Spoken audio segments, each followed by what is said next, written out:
dropouts and endorsements. Major developments in the Democratic presidential race less than 24 hours before the big Super Tuesday contest. Natasha Brown joins us now from our satellite center with those details. Natasha? Yeah, lots of new developments. Sources tell the Associated Press former South Bend Mayor Pete Buttigieg will endorse former Vice President Joe Biden. Buttigieg dropped out last night. And this afternoon, another candidate bowed out of the race as well, Minnesota Senator Amy Klobuchar.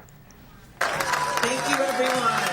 Another shakeup in the Democratic race as Senator Amy Klobuchar's campaign says she will suspend her presidential bid and endorse Joe Biden.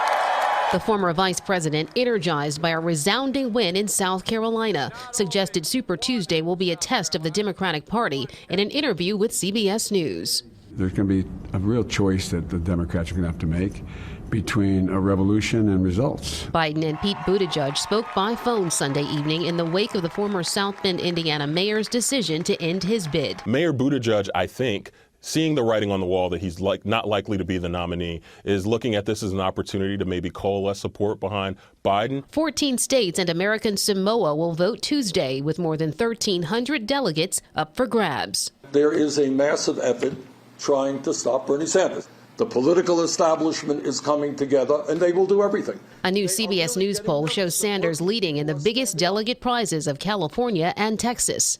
But delegates are awarded proportionally, giving the other candidates a shot to slow Sanders' momentum, including Senator Elizabeth Warren, who is leading in her home state of Massachusetts. I talked to Mayor Pete and Amy Klobuchar, and I wish them all the best. It will also be the first test of the ballot for former New York City Mayor Michael Bloomberg, who is the last billionaire standing in the Democratic race after Tom Steyer dropped out.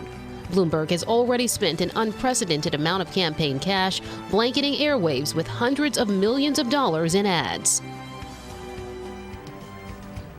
Well, President Trump bashed Bloomberg's support and called his campaign, quote, hapless in a series of tweets today. The president will be holding a campaign rally in Charlotte this evening.